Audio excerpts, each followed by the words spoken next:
கேள்வி ஒன்றாக இருந்தாலும் பதில் எப்படியா இருக்கும், ஆளுக்கு ஏற்ற மாதிரி மாறுபடும். நேரில் வந்துட்டால் என்ன பண்ணிடலாம், எல்லா கேள்வியும் கேட்டு தெளிவாக.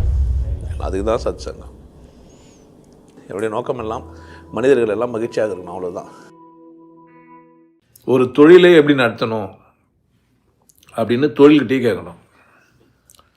ஏன் எப்படி சொல்கிற, விபச்சாரம் ஒரு தொழில்னா அந்த விபச்சாரத்தை எப்படி நடத்தணும்னு யார்கிட்ட கேட்கணும்னா, விபச்சார தொழில் செய்கிறவங்களே இல்லை விபச்சாரம் நடந்துங்கிறத போய் பார்க்கணும் எப்படி நடக்குது அப்படின்ட்டு. அதுக்கான தெருக்கெல்லாம் ஊருக்கு வச்சுக்கிறாங்க. நிறைய பேர் அதுக்கான உடுப்புகளெல்லாம் போட்டுக்கிறாங்க. அந்த தெருவில் முக்கிய ஆண்கள் வராங்க. பொதுவாக வர்றவங்கெல்லாம் ஆண்கள் கிடையாது அங்கே, அதையும் புரிஞ்சு வச்சுக்கணும். விபச்சாரத்தை பற்றி சொல்கிறேன். விபச்சாரம் ஒரு தொழிலானா, ஆமாம் அப்படி தானே ஆக்கி வச்சுக்கிறீங்க, இல்லைன்னு சொல்லுவீங்களா என்ன?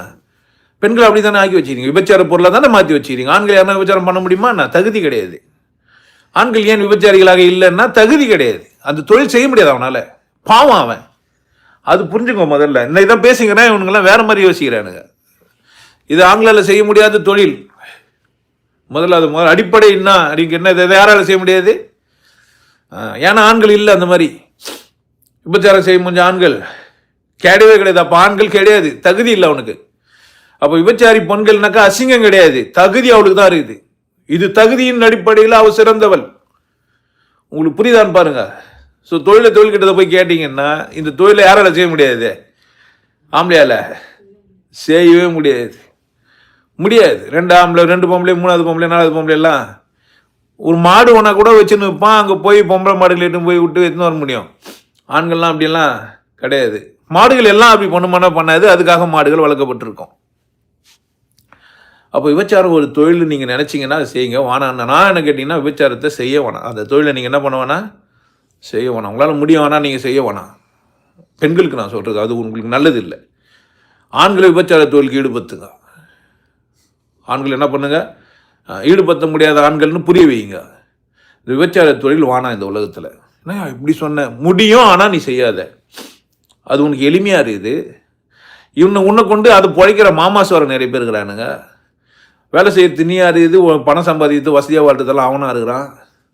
பெண்களை ஒரு போகப் பொருளாக மட்டுமே பார்த்து அசிங்கப்படுத்துன்றது இந்த உலகத்தில் ரொம்ப நாளமாக நடந்துனுக்குது. அதை ஸ்டாப் பண்ணுங்க. எனக்கு அந்த தொழில் பிடிக்கல, அந்த தொழில் வானாம்.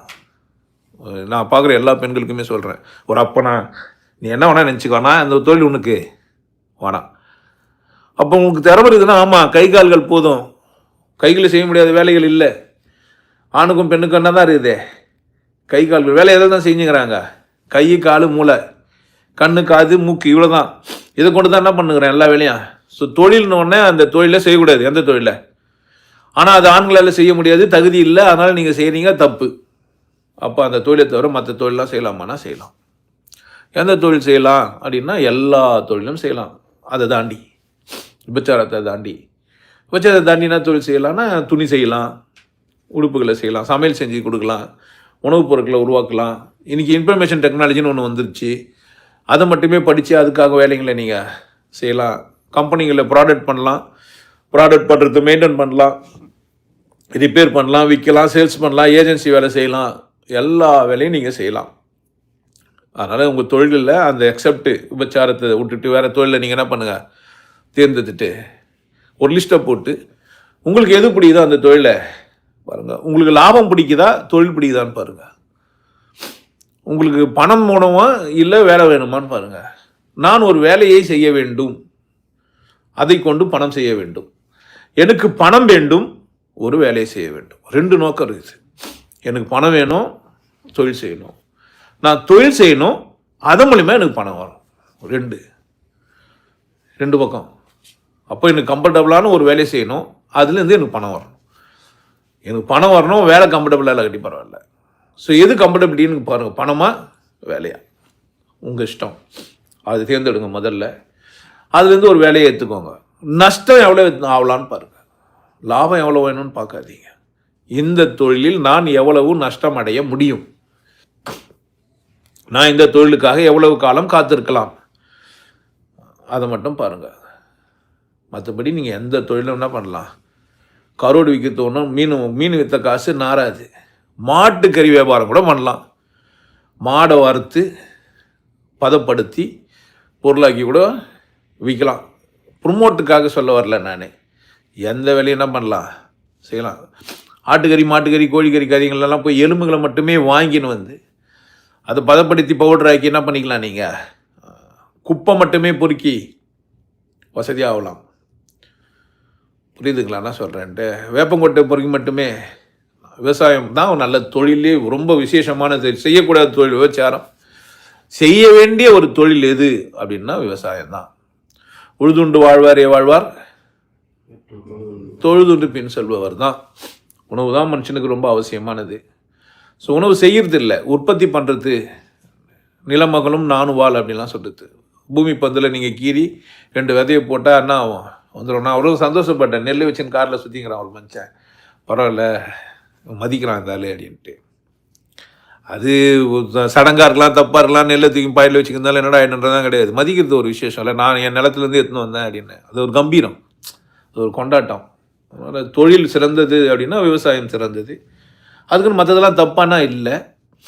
உங்களுக்கு பணம் தான் நோக்கமானா உங்களுக்கு எது ஈஸியாக கிடைக்குமோ என்ன பண்ணிக்கலாம் இல்லை. அப்போ தொழில் எப்படி தான் செய்யணுன்னா 2 கண்ணோட்டம் இருக்குது. ஒன்று எனக்கு பிடிச்ச தொழில், இல்லை எனக்கு தேவையான பணம். இது 2ல் ஏதோ ஒன்றா தேர்ந்தெடுத்துடணும். காலத்தை நஷ்டத்தை என்ன பண்ண நீங்கள் தீர்மானிக்கணும். அது உங்கள் இஷ்டம், உங்கள் இஷ்டம். உங்களால் எவ்வளோ கொடுக்க முடியுமோ உங்கள் வயசை பொறுத்து இருக்குது. நீங்கள் 60 வயசு இருந்தாக்கா நீங்கள் 10 வருஷம்லாம் கொடுக்க முடியாது. உங்களுக்கு 20 வயசு தான் இருந்தாக்கா நீங்கள் 20 வருஷம் கூட கொடுக்க முடியும். ஸோ அதெல்லாம் நான் சொல்ல முடியாது. உங்கள் வயசை நீங்கள் தான் தீர்மானிச்சின்னு அங்கேருந்து தான் நீங்கள் என்ன பண்ணலாம், எவ்வளோ காலம் கொடுக்கலாம். அதே மாதிரி பொருளாதார விடுதலை நீங்கள் எவ்வளோ அஞ்சுக்கிறீங்கன்னு எனக்கு தெரியாது. உங்களால் 10 ரூபா தான் நஷ்டத்தை தாங்க முடியும். சில பேரில் 10 கோடி கூட நஷ்டத்தை தாங்க முடியும்.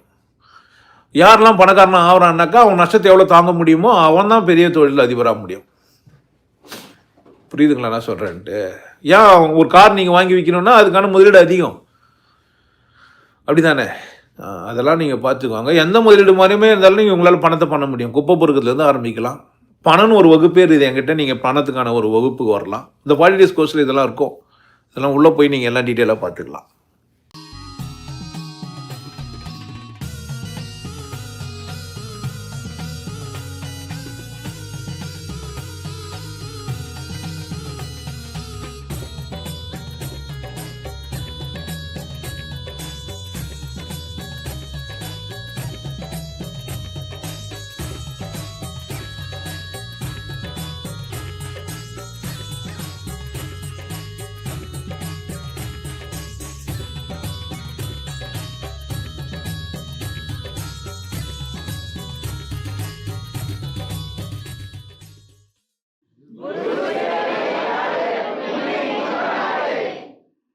நல்லா இருங்க, சிறப்பாக இருங்க, கொண்டாட்டமாக இருங்க.